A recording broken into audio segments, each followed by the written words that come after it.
Good evening, ladies and gentlemen. Our New Year's resolution is to do something different this year that would help us in our future and to help aid in our future generation for the advancement to humanity. I'm going to talk about the subject today. It's going to be very brief, and it's a very controversial subject. And this subject is going to be about creating a new world order.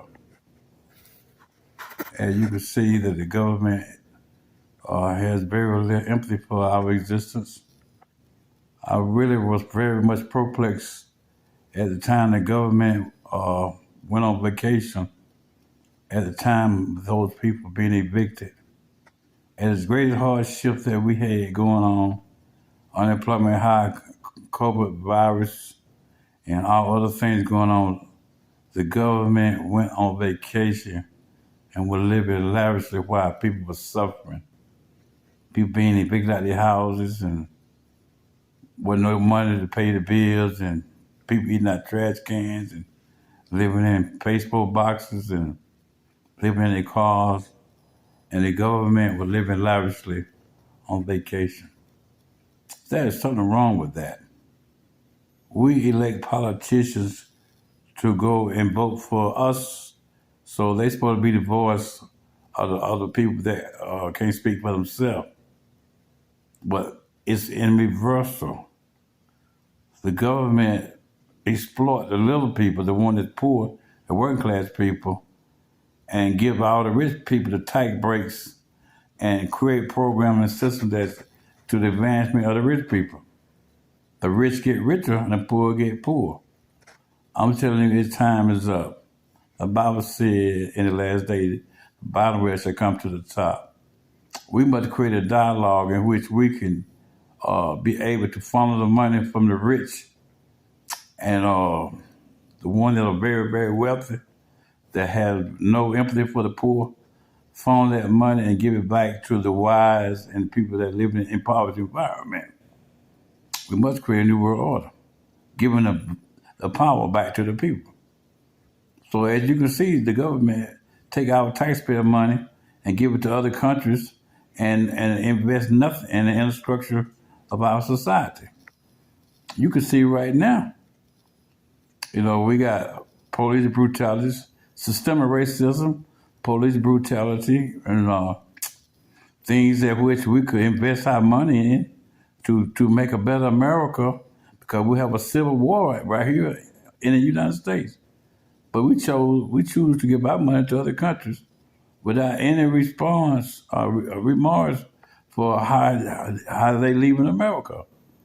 Just imagine they giving other countries millions and trillions of dollars. If they put $1 trillion back into our ecology system, our economy system, our ecology system, and our economy system, what difference that will make? Free drinking water, better schools, better infrastructure roads. You have funds available to help people not lose their houses, and to help working parents with child care, be able to help people that just need money to home improvement, money to help people to finance their kids go to college. Numerous ways that America could grow infrastructurally besides giving our taxpayer money to other countries. All the space exploration and trying to find life on another planet and this and that and other. Why not create a more pleasant environment by investing in planet Earth? This is where we from. Some of y'all act like y'all came from outer space and you trying to get back to outer space. Who want to go live on the Mars? But God created the heaven and earth. He created earth here for man. So now you spend millions and trillions of dollars for space exploration and all kind of other science fiction stuff instead of investing back into our economy. I think it's time for right now, like Malcolm X said, to use any means necessary to get back on track. Why would you continue to take our taxpayer money and give it to another country to build bombs and to kill people? A great king is not governed by his ability to destroy. A great king is governed by his ability to build walls to protect their citizens and to invest in their own citizens, having power to create, not power to destroy. We need to create a dialogue right now, come together collectively on a global scale, and discuss the means and ways in which we can create a better America. Homelessness is at a high rate, poverty, we got systemic racism. Man, you got black on black crime. Man, we got enough going on inside our country to worry about what's going on outside our country. Apparently, the government don't give a damn. They're taking our taxpayer money and using it as they will instead of giving a return back to the people. So, food for thought. I want you to think about create a new world order where we can take the money that the government is funneling to other countries and give it back to America for the one that live in an impoverished environment, help the widows, help the sick and shit in, the homeless people. No matter if you're white, black, Puerto Rican, Spanish, Chinese, Japanese. You could be a KKK, you could be neo-Nazi, you could be any race you want to be. Hate group, you get the same privilege for equal opportunity to enjoy the money that we paid into the government. We can't sit back and leave this to our future generation. We can't leave the problem, leave the problem that we created and expect for our younger generation to resolve it. We must invest in our younger generation because they are our future. A chain is only as strong as its weakest length. So now I'm challenging you all right now to come forth and we all create a dialogue, come to a conference table and bring your God with you. Whatever God you believe in, the Most High God you believe in that you worship, bring them to the table. We're not asking you to change from Muslims, from being a Muslim, from a Christian, from Buddhism or whatever religion you are. Bring your God to the conference table and let us tonight discuss, what are our individual differences and figure out why we can't come together as one big happy family. We all belong to the same human race, and God created us all in His image. We all were created by God. So no one has authority nor audacity, nor has been deigned authority over no other race of people. All men are created equal. So with that being said, that we are entitled to be treated equally. The earth is big enough for us to live on it without killing one another. A new world order. Food for thought. If y'all agree with what I'm saying, thumbs up. My cash app,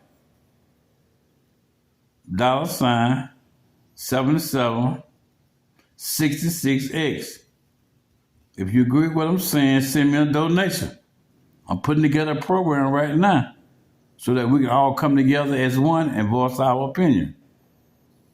Somebody must take authority and start the ball to roll, because if not, we've been living in this situation for over 400 years. As you can see, nothing has changed. The black man is still evolving, and we still is among the most endangered species. They hunt us down like animals. It look like you see how they beat Rodney King unmercifully. How they George Floyd, how they put the knee on his neck for 9 minutes. Systemic racism, and they still killing black people for whatever reason they being other than being black. I encourage all you rich millionaires and black rich millionaires and billionaires, send me a special donation. And once you send your donation, you're entitled to voice your opinion on how we can both contribute to a better America for our future generation. Cash out, $7766X. The Bible says you have not because you ask not. So I'm telling you right now, what good it is for you to be rich and you don't do nothing with the money productive? Go into a strip club and make it rain. Use the money productive, buying gold chains and making a rich man richer. Invest back into a program that's going to have some meaning for the future generation. Think about it. The Bible said it's easier for a camel to enter the eye of a needle than a rich man to enter the kingdom of heaven. Why do you think he would say that? Because God will bless you so you can be a blessing to somebody else. You taking the money and squandering it and giving it back to the devil. So when God requires your soul, then what you think God is going to say to you? Depart from me, all you sins of iniquity. I know you're not. He didn't bless you to be a blessing to the devil. He blessed you to be a blessing to his kingdom.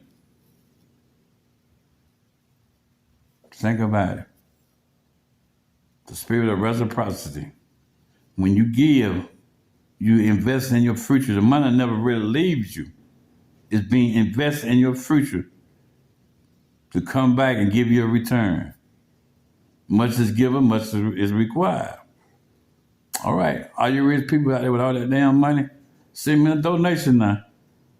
Send me a donation. Cash out. $7766X. The Bible said, will a man rob God? Yes, he will. He robbed him through his tithe and his offering. Some of y'all have been blessed so much you don't know what to do with the money. Got all the money stacked all up in the room like Floyd Mayweather. All these rich people don't even put the money in the bank. Don't even collect no interest. You can put the money in the bank, collect the interest, and donate it to an organization like mine, the Jesus Save program, and help the people that are poor and living in poverty environment. But you want to take the money, stack it up in a box in the room, and look at it and being Mr. Show-Off instead of doing something productive with your money. God didn't just bless you to be showing off, buying all these fancy cars and elaborate $5 $10 million houses, $50 million plane. He invested that money for you to invest on a global scale to help people that are less fortunate.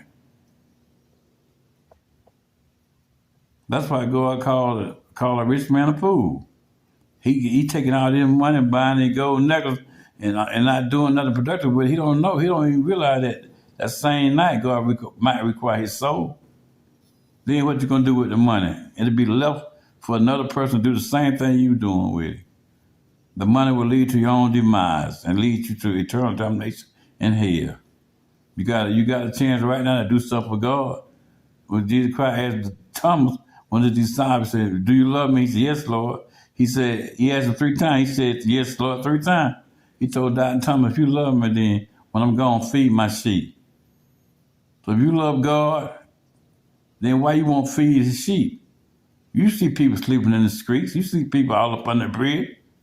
You see people ain't got no money, no shoes, they living homeless and living just in the worst environment I can imagine. But you don't have no empathy for them. So when God requires your soul, he's going to do you the same way. He's going to say, "Depart from me, all you sins of iniquity." In a lake of fire, he's going to cast you for eternal damnation. Because when God tell you to give, it ain't your money no more. Peace out. The soul touch has been gone, and soul touch is gone.